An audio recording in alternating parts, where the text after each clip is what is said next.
Okay, well, who's ready to learn about how to tour Japan? Awesome, well, you've come to the right place. Awesome, okay, well, my name's Northey, and I'm your moderator today.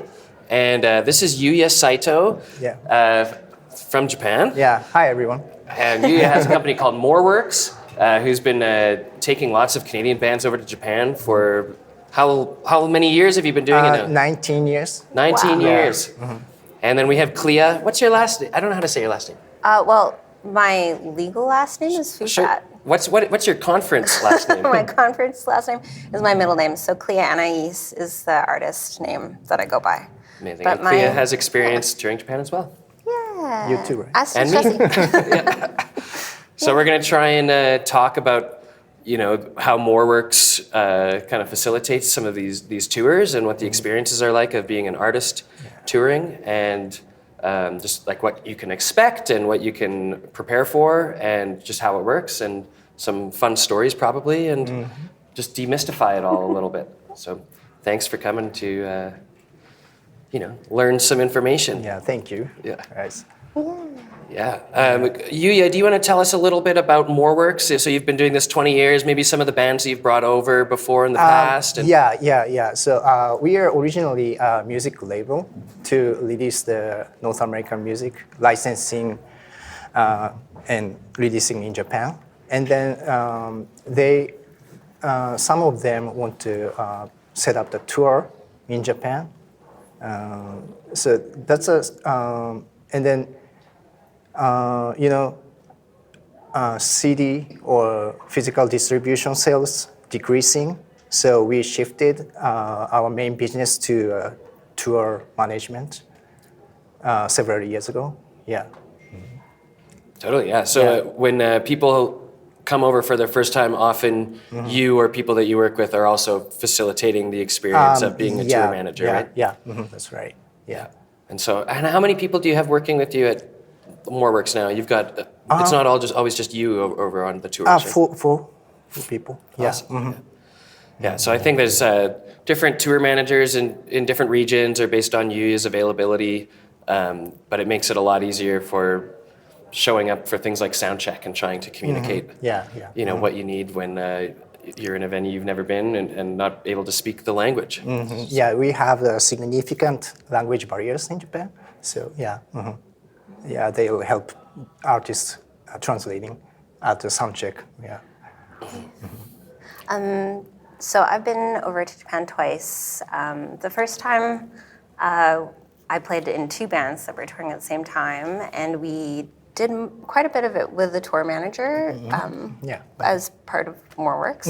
And then the second time I went back, we just kind of went for it with the band, which was both wonderful and hilarious because you're trying to read train names and leaving people behind and loading gear onto trains. And so it's possible, but for your first time over, I would say work with a tour manager. Or for a couple of shows. At least it'll be a little bit easier. You guys get used once to you start to get into the routine of kind of how the days work. And the nice thing is the way that a lot of the shows are programmed is that a lot of them kind of have the same load in and the same start time. Yeah. And so you kind of can get into a good schedule of getting around. Yeah. Do you want to talk about the train system a little bit? 95% of Canadian touring artists choose the train instead of a band because there are perfect backlines at all the venues in Japan, so you don't have to carry drum sets or you just have to carry instruments. So no need to rent a band, and then we have the good bullet train systems in Japan, so you can go all over Japan through with a train. Yeah. Yeah, there's usually an awesome drum kit, Roland jazz chorus, Marshall stack. Yeah. Awesome bass at every single always venue. Marshall and Jesse Roland. And pro sound. It doesn't every venue has somebody who's a pro sound person. So that's also pretty cool. Fantastic sound and lighting. I think a lot of people don't have a lot of chances even to rehearse in Japan, and sometimes the time that they're like presenting, their music is at these live houses, and so it's a really special time when there's actually a show and everyone gets to perform and show off their best stuff. Yeah. How long were the tours that you went on, Clea? I think, I would say at minimum go for 2 weeks. So the second tour, where I presented my own stuff, I had like a break scheduled for 2 days in Kyoto, because if you're going all the way to Japan, it's kind of like you want to spend some time seeing beautiful places and like experiencing culture. Yeah. So I would bookend at least 1 day in advance. There's so much to do in Tokyo. And then I would give yourself a break, and some of the travel days can be really long. So we went up to Sapporo, which is On off. Hokkaido Island. Yeah, another island. Yeah. Yeah, but that train ride I think was 8 hours or longer. Yeah, kind of. Yeah. Yeah. And 8 hours at 400 kilometers an hour.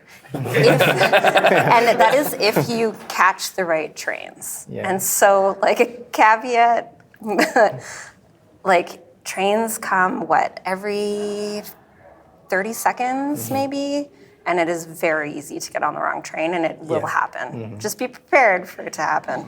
Be prepared for one musician to get on the wrong train very to the punctual. coffees, and everybody else to be on the other train. And then it will take that one person 3 extra hours to get to where you're going. So you want a buffer on either side. And another hot tip would be, we would always get into a place, and if we were, once we got into a city, I would go get the train tickets for the next morning right away from the office. And so the next morning, we would just know exactly where we were going for what time.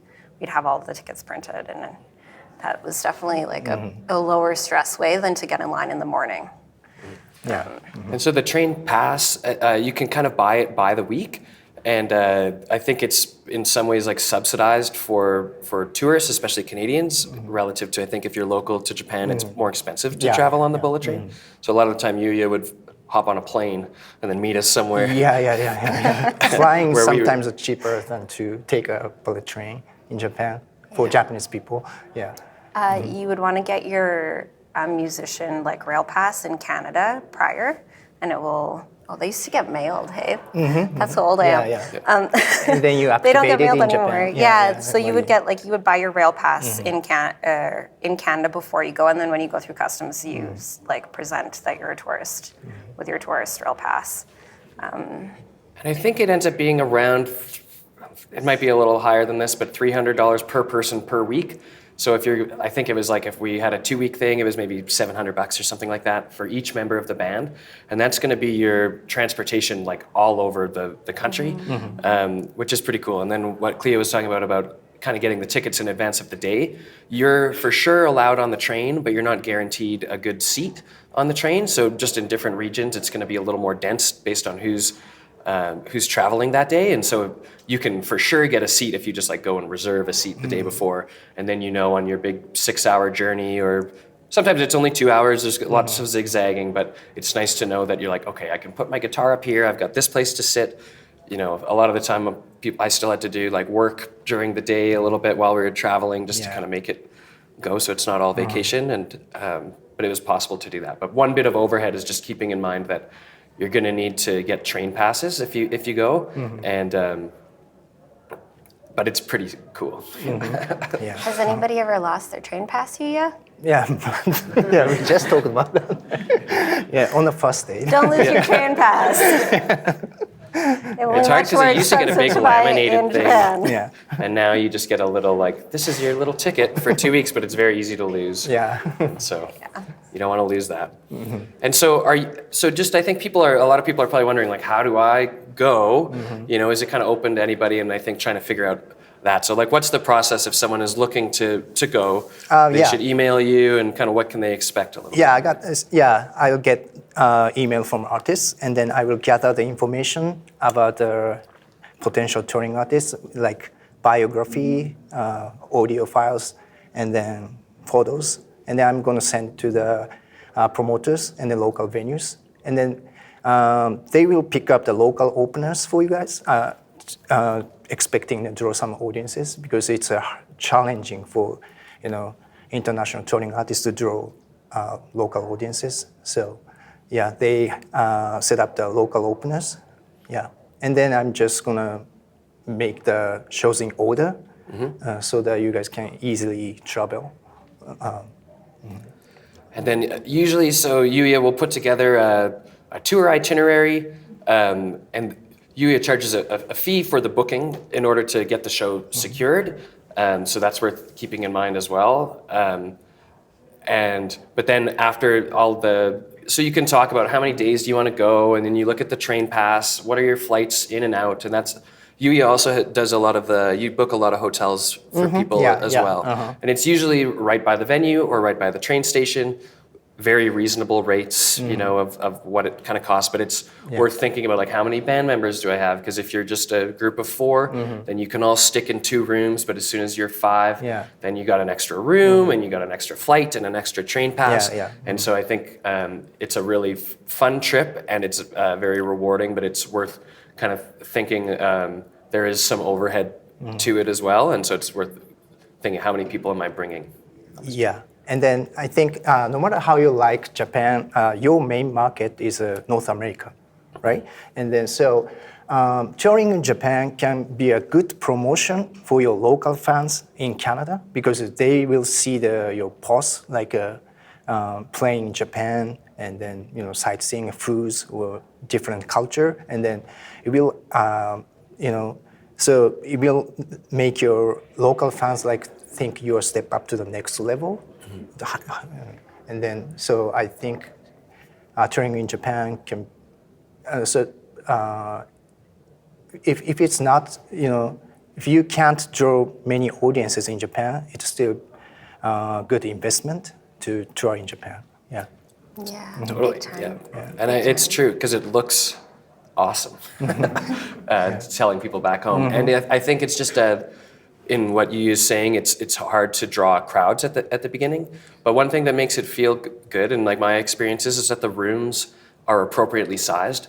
So you're not going and playing a massive cavern and nobody's there. A lot of the time, it's more of in my experience, like a community experience of you're playing in a room that is maybe 50 capacity, and there's 3 other bands that are local on the bill, and they might be full bands with 5 or 6 members, and they've got some of their. That's okay.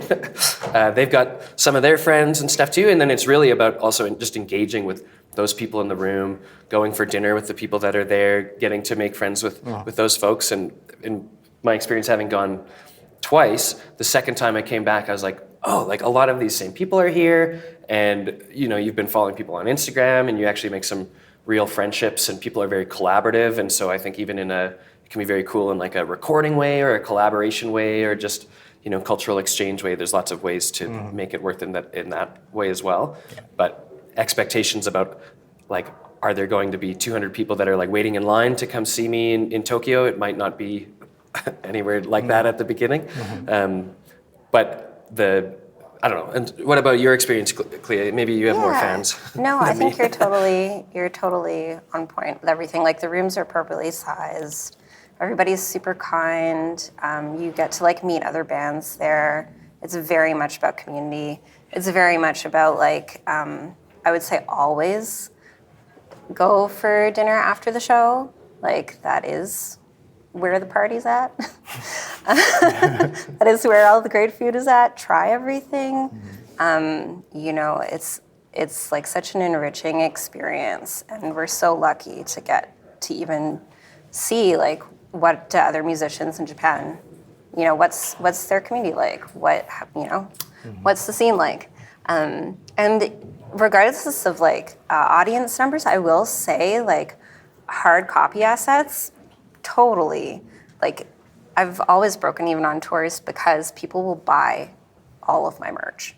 Like, LPs, CDs? Yeah, Are people we still buy doing CDs in Japan. Yeah. And Yuya will help we potentially manufacture, CDs? pressing. So, like, that's one thing you don't have to bring over. But, like, I sold out of sweaters. Like, people want to engage and they want to have your merch. And they want Yeah, to hang out. Yeah. Yeah, to have the souvenir. Yeah. Yeah, absolutely, Rebecca. Question. I'm wondering if you guys could talk a little bit about the immigration process into Japan. Yeah, that's a good and question. What's required? Just because you mentioned about like coming in as a tourist, Mm-hmm. so I'd love to hear more about that process, and then also a little bit about like if you do make money, what Mm-hmm. does that look like in terms of reporting your international income? Yeah, a good question. Yeah, we always leave the decision to artists to apply for working visa or not because it's not strict as it's in United States. So it's 95% of Canadian artists enter Japan as a tourist, and then we have never have any troubles at borders in 19 years. Yeah, only one artist forced to return to United States, but he didn't apply for the COVID-19 visa at that time, not working visa. So all entrants were required COVID-19 visa at that moment, but now it's gone.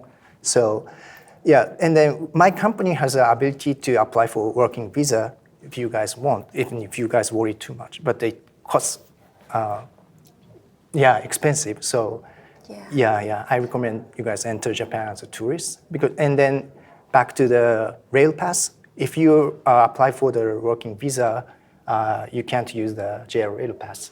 So the van would be the only option. Okay. Yeah.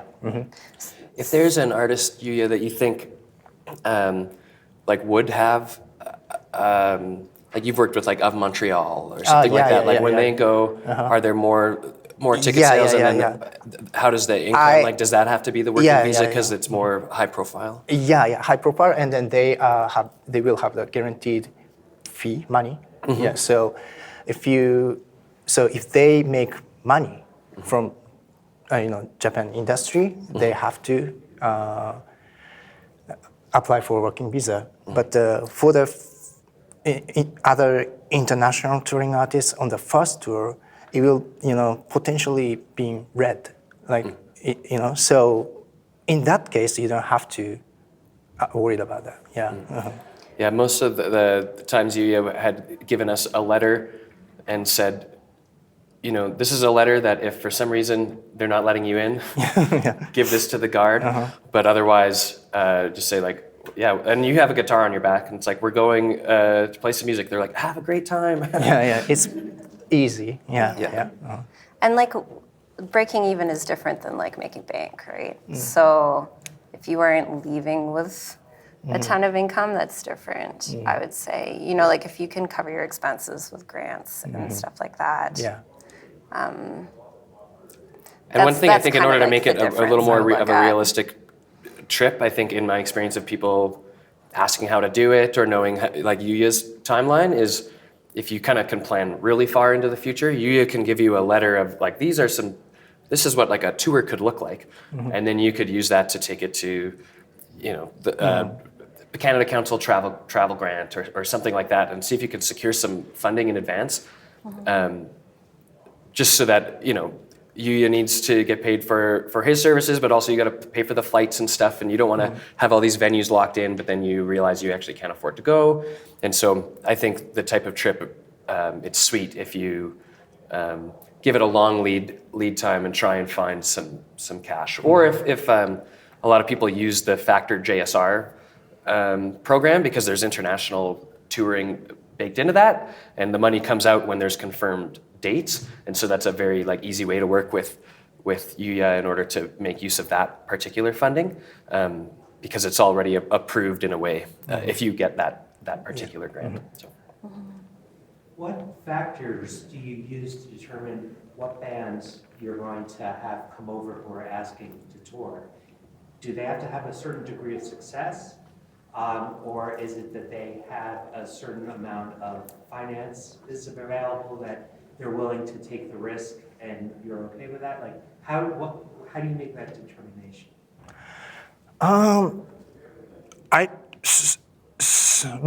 I recently have a tour request from friends artists. So I trust my friends. So I don't need to pick up determine because I know they are already good. So yeah, so recommendation from friends, yeah. Are there people that send you a message and you're like, you know what, this person isn't ready yet? Yeah, I'm Jesse's friend, so can you book a tour in Japan for me? And then okay, I will do that. Yes. Yeah. Well, maybe like add to that question a little bit. Is there a specific genre that Japanese? We are. We like to work with indie pop, indie rock, and singer-songwriters. But we work for any genres. Like we have worked with jazz band from Chile, South America, and then it was good. So yeah, we can work with any. Yeah.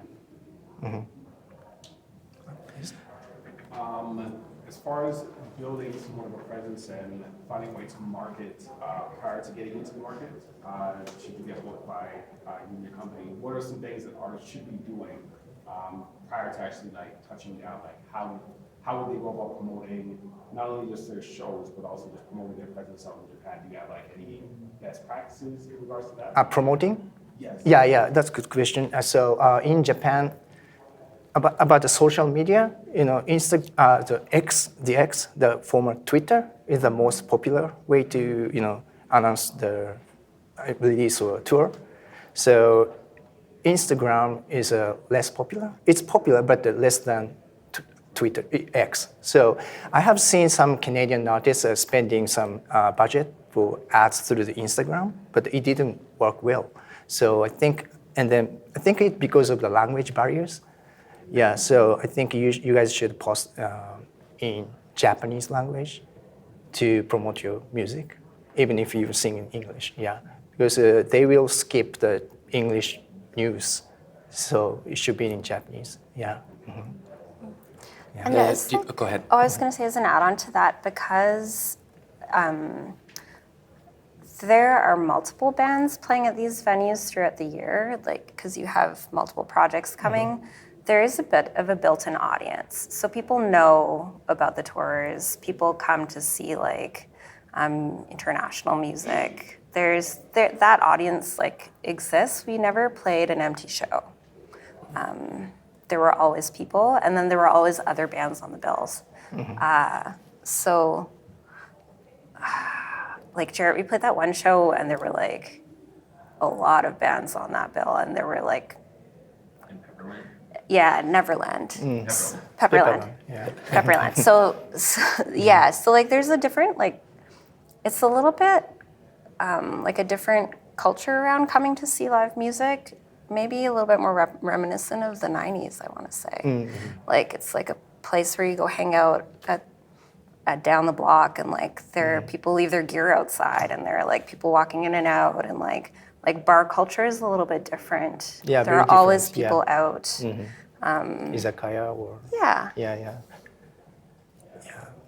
Yeah, and I think the kind of main point is like, so in order to book like 2 weeks of shows in Japan, you're going to be playing so many different spaces, and you're playing all over the country. And so what the value that I got the most out of it was like getting to know each city. And there's a core people who are hanging out at these venues all the time because they're playing in bands too.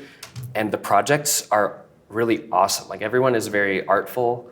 I'd say that it leans quite, actually it would really blend with a lot of Calgary-based things like Sled Island style bands. There's very avant-garde leanings, very cool use of technology, and everyone is really, really good.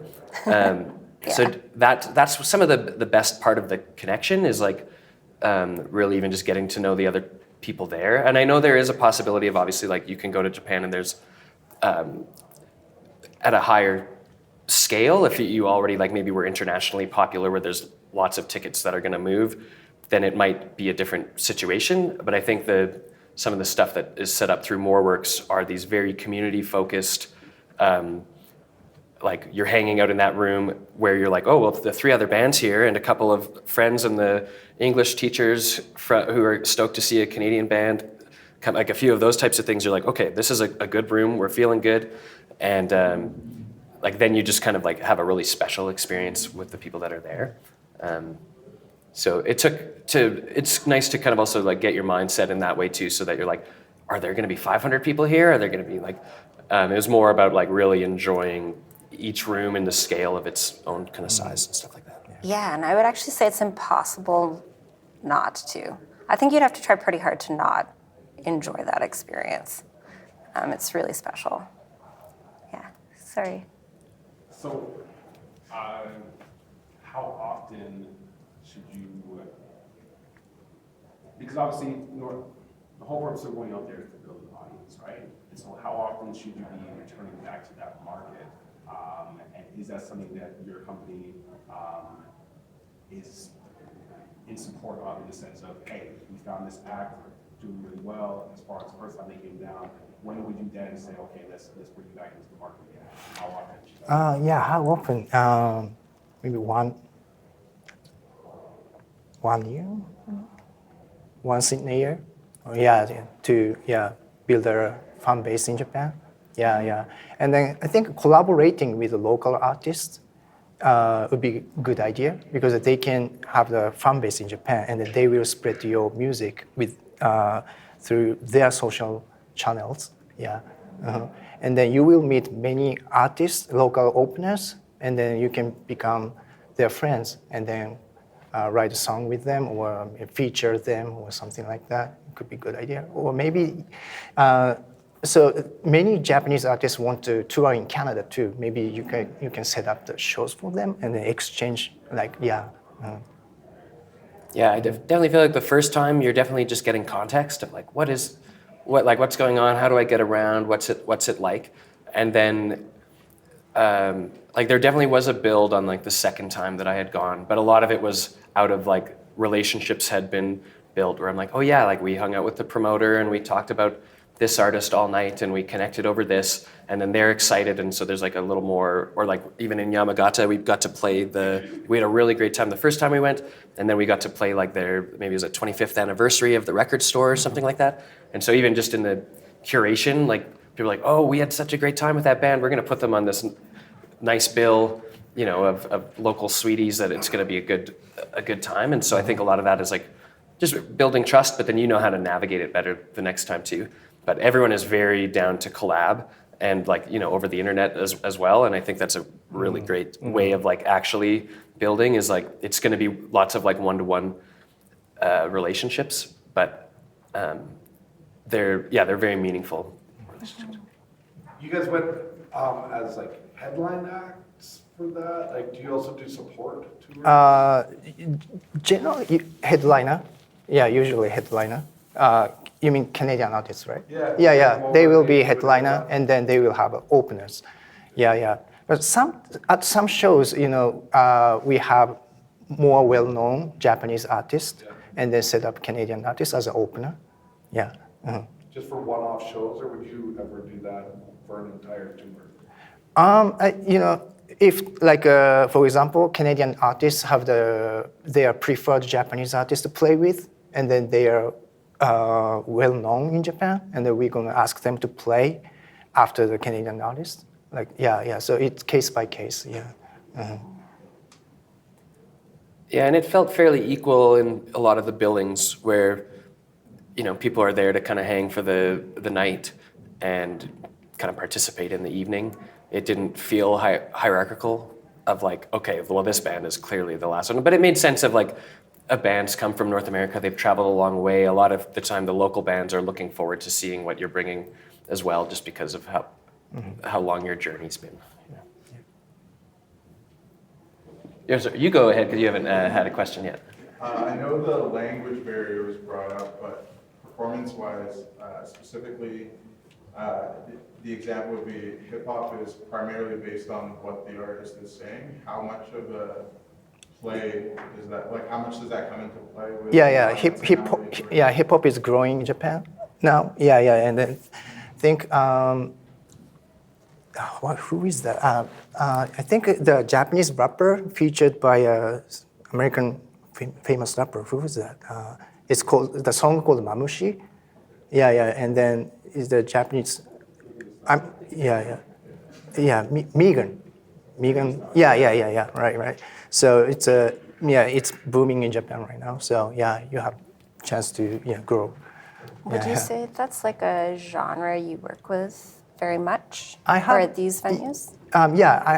I worked with only a few hip hop artists, but I have a connection, so I can send hip hop artist music to the hip hop promoters and hip hop venues. Yeah. Okay. Amazing. Cool. I know that. Hi. Hi. I know that like Electric Religious, like they've toured, but then they also kind of toured like with King of Foxes because it's the same band members. Jesse, you were saying last night you sort of did that same thing. The first time Yeah. it's like 4 of you went and you were all sort of each individual bands.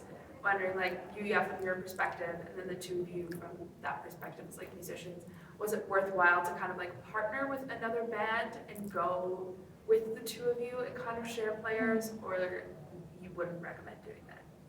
I think I had a much better time when it was just a focused thing and it wasn't trying to accommodate. I think part of it was because I didn't know how it was supposed to go. Like Matt Swan, who was supposed to be on this panel, has been touring with Moorworks for a really long time, and so I was like, okay, Matthew is my channel to figure out how to go to Japan, and so Matthew surely has to come on the trip, and then, we had multiple bands, but then sometimes just to accommodate all of our bands, the bills were really long, or we had to split up in different ways, and I think if multiple people maybe wanted the experience of having their moment of being the headliner or something like that, it could be worth sharing, but I think probably going to have a better result with more local bands on like a more condensed bill, and then just go with a different band the next time.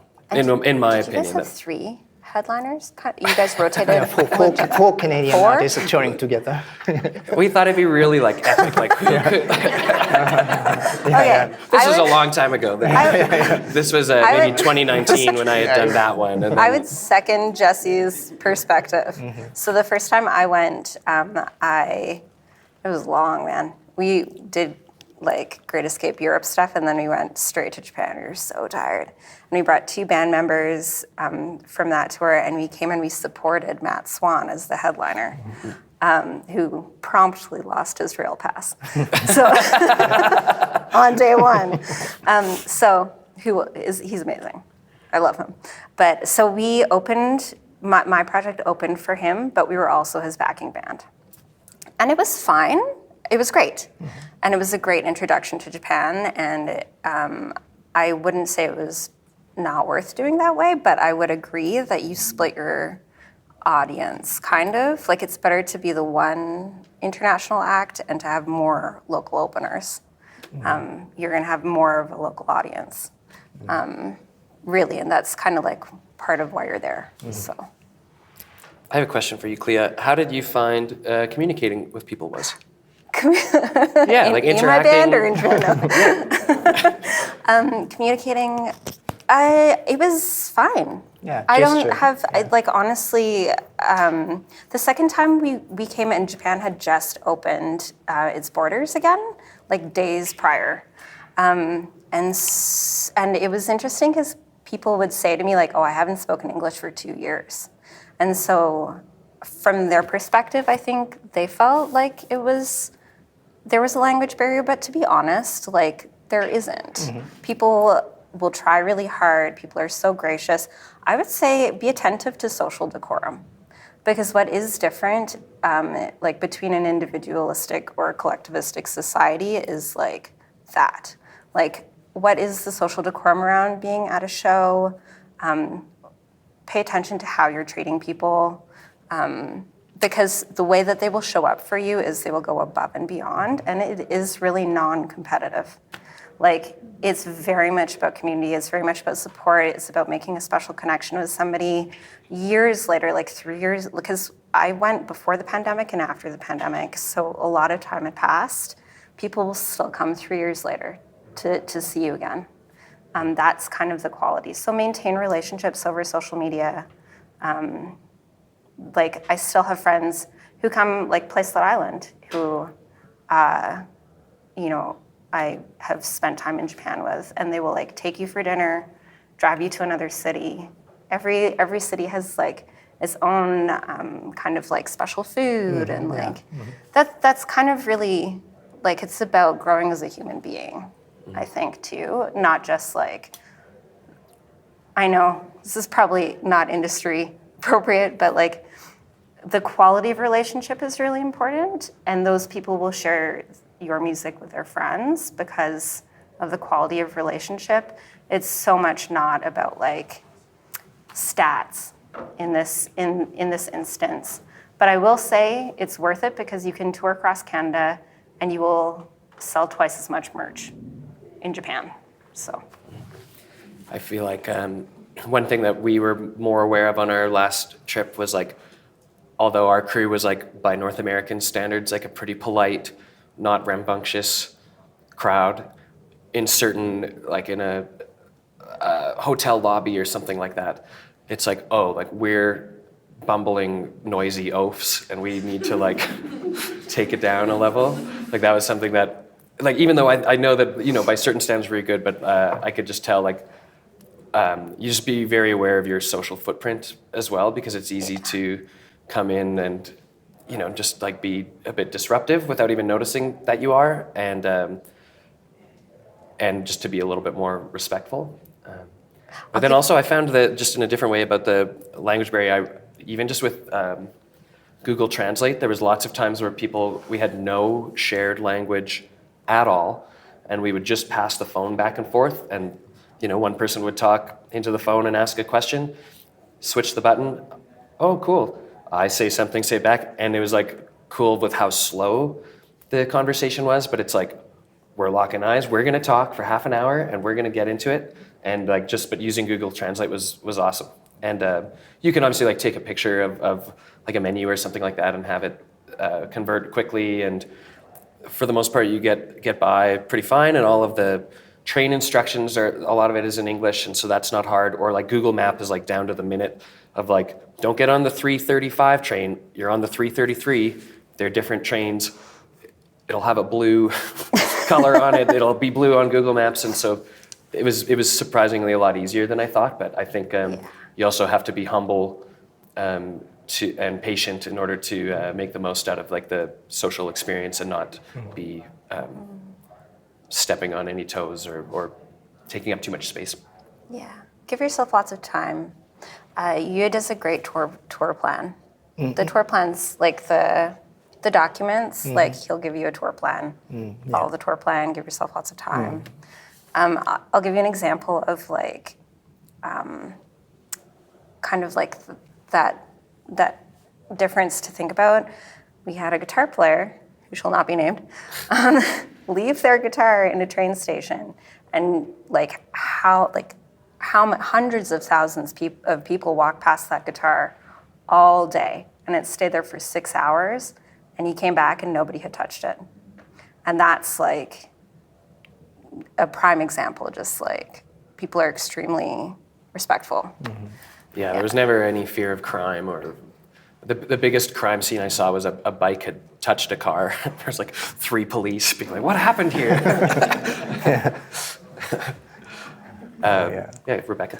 I'd like to know a bit about the festival landscape in Japan, and if that is a strategy you recommend for touring as well, to be seeking out like a festival anchor and building something around that, how accessible festivals are to international people. Yeah. I actually send all the information about touring Canadian artists to the related music festivals, but eventually, I mean, they will choose. I don't have, power to put in the artist. So yeah, I can do the, so. You're pitching. Yeah. But it's a bit more. Yeah.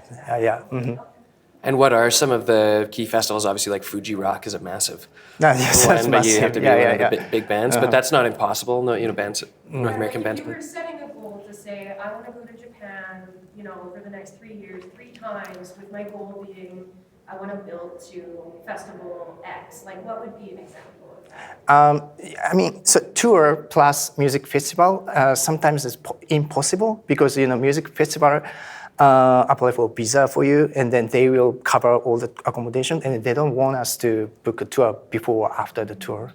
because they want exclusive. Yeah. So sometimes it's difficult. But my friends running a small music festival in Kansai, south of Japan. So in that kind of festival, it's possible. Yeah. Like you, like of Montreal came and played bigger festivals, right? Yeah, yeah. So like depending on the like level of your project. Yeah. But the Fuji Rock is too. Yeah. Yeah. So they are strict. Yeah. Yeah. Yeah, that makes sense. Yeah. Cool. Do you have any other? Yeah, I think it's good to have questions because it's we're thanks. like, oh Yeah. we know what we've experienced, and it's nice to ask. Yeah, go ahead. As it relates to press, when you're out there doing these tours, is that something that artists should be looking into? Is that something that you set up, or is it something where possibly not on your first time out, but maybe this is your second time out? I think you offered me press the second time as like something that we could do if we wanted to pursue, because there's PR there. Yeah. So you could do like a proper some press. Like hiring a third-party company to be a solicit press. Like, is that common? Yeah, it's a interesting fact, but there's no job opportunity called publicist in Japan. So people in the music label or to a management company will do everything relate. Yeah. So that's a difference between North America and Japan. Yeah. And I definitely think there has, like, when you do go over, there's definitely, like, I do have, like, reviews of things that have happened that are, like, originally written, like, reviewing the album. And, like, I did experience some of that, like, there was press that happened, but we didn't specifically, like, solicit it. It was, like, maybe people who are really interested and they're at the show, and they'll write a review of every band that played, in a really artful way. But if you're going to go on a release, like in theory, what I would do, I don't know what other people would do, but like plan to release your record, plan to go to Japan in the next like 4 months, or if you aren't doing it on an album release cycle, release a single before you go and like promote your single a lot in Canada. And like, for example, Auteur was talking today. So like something you could do is put out a music video and a single, and in that also do with a Canadian PR company and promote your Japan tour dates that way as well. And if you have like a good diverse listenership on YouTube or Spotify, you can like reach those markets that way as well. So like think about, because you can target your audience, right? So on your socials, you can target your audience. On your YouTube ads, you can target your audience. On your Spotify, whatever, you can target your audience. In Japan, you can be feeding that yourself in Canada from either independently, if you're doing your own marketing, or through an agency in Canada as well. So you can start getting those people listening. Yeah, and in I those think, cities. Oh, sorry. Sorry, no. Yeah, and then I think a lyrics could be a good idea because, as Clea said, no language barriers at the sound check or something, but the language barrier to promote your music. So they would like to understand what you sing about. So translated Japanese lyrics video can work. Yeah. Oh, cool. Yeah, I think it's important to like examine like what are your goals and expectations. And I would think about that like carefully before embarking on this. Like Star Painter went over this year. Have you guys heard of Star Painter? And so like they were lucky they got funding, but they also committed to doing the tour, and they decided they wanted to go with their full band and some girlfriends. And they like went with 10 people. And like if that's what you're gonna sign up for, you're like also signing up to go on a trip, right? And you're gonna have the best trip. But like I think realistic expectations, like, am I gonna be huge in Japan when I get back? Maybe not the first time. Like, am I gonna meet some great people there and I'm gonna learn a lot and I'm gonna like elevate my music skills? Am I gonna come back and be a better drummer because I've like watched amazing Japan drummers for 2 weeks? Yes.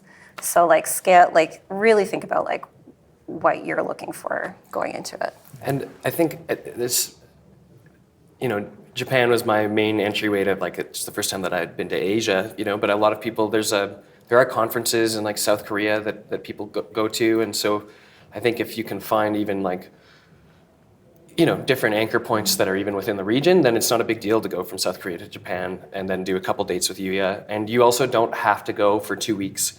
You could do some of the major markets. If you could do Nagoya and Tokyo and Osaka or something like that, and you don't have to go to some of the smaller mountain towns. But if you don't go to Give Me a Little More, you're missing out. You need to go to Matsumoto. So. And like you will be a small fish in Tokyo, but you will be a medium fish on a Tuesday night in Nagoya. So. Yeah.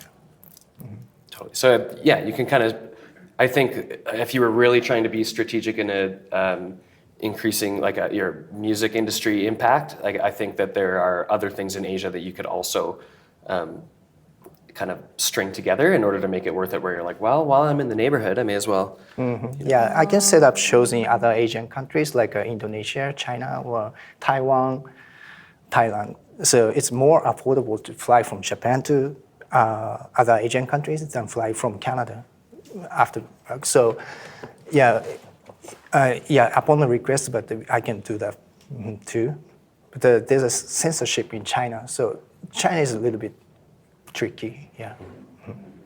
And one thing I found, just as a little tip, after the first time I went, I had like a full schedule, and then not very long afterwards before we had to go home. And it was interesting. You have all this freedom of the train pass, and you're kind of going around checking out all these places. But every day you're playing a show, and so it's like, okay, today we have to wake up and go to the next place. And at the end of the trip, I had like longing for some of the places that I had gone, and I'm like, I just wish that I could go back to Takamatsu and go to the Art Island for a day or something like that. And I think it's worth, with the overhead of the trip, I think it's worth thinking of it as like a trip. It's a tour, but also like I think in this specific context, you have to think of it as a little bit of a trip that you really want to go and get the experience on. And in that way, it was really nice to have like an extra 5 days or however many days you can kind of budget in your life to, I ended up just going back and hanging out with some of the people that I met along the way and just getting to be more of like what was their normal life like. And there wasn't a show. I was just like hanging out at the izakaya with them, or other people would be like, I really want to go to this onsen and just have a couple days in the mountain. And my friend Steve was like, I want to see the weirdest jazz I've ever seen in Tokyo. I'm going to find the craziest stuff. And so it's fun to see like what resonates with you after you've gone on the journey too, and give yourself a little bit of time to like, with the freedom of the JR Pass, be like, I'm going to go back to this place I wanted to visit. Yeah, from an artistic perspective, like if you don't give yourself space for that, you are not feeding your own creative process. Like it's an opportunity to grow. So I stayed, I think, for 4 days by myself after the first tour, and that was delightful. You had another question? I wanted to just add a comment to that.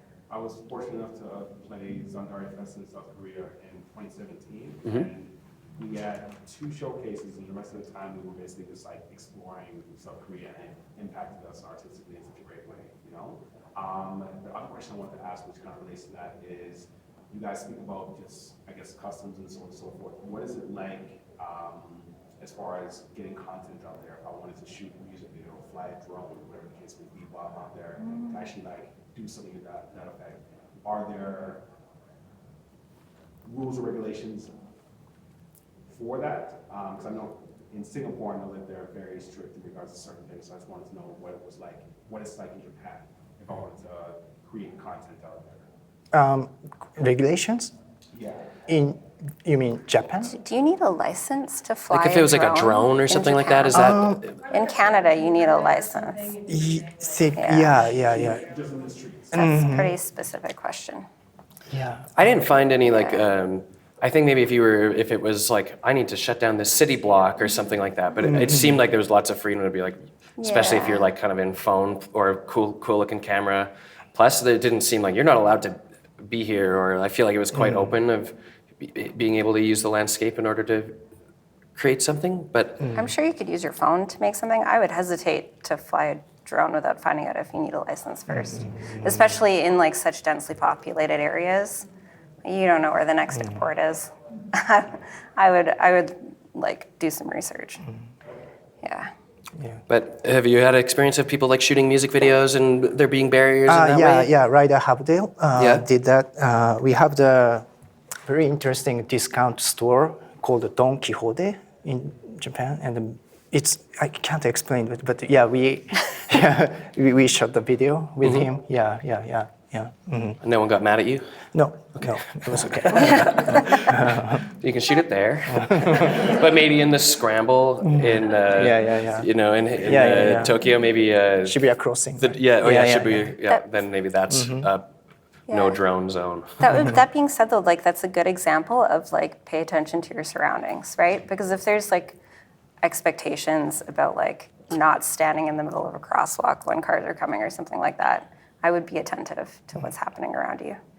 But there's so many beautiful and remote places where you can be like, okay, we have this, like we're in this ancient garden where like this tree was gifted by Europeans 600 years ago, or like some of those gardens are so beautiful that like you really have the whole place to yourself, and as long as you're not being disruptive, you can probably do it. Yeah, it's just kind of reading the room.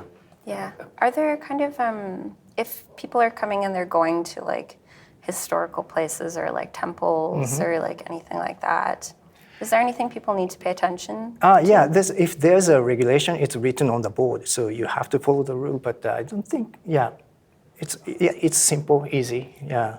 If you respect the religion, it shouldn't be a problem. Yeah. Any other questions? How are we doing for time? Is there anything that you feel like we haven't talked about, Yuya, as far as like the process a little bit, or trying to make sure it's demystified a little bit? So that I'm good. I think it's just such an awesome experience, and it's so cool that even the relationship between Moorworks and Western Canada, like Yuya's come to Breakout West a couple of years in a row now, and I know that every year you go to CMW, it seems, lately. Yeah.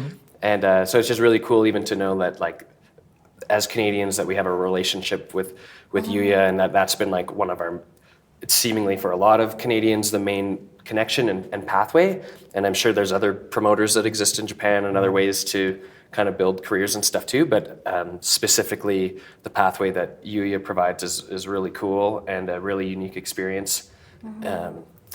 If you have the means or can plan enough in advance, it's a really wonderful cultural experience. Yeah.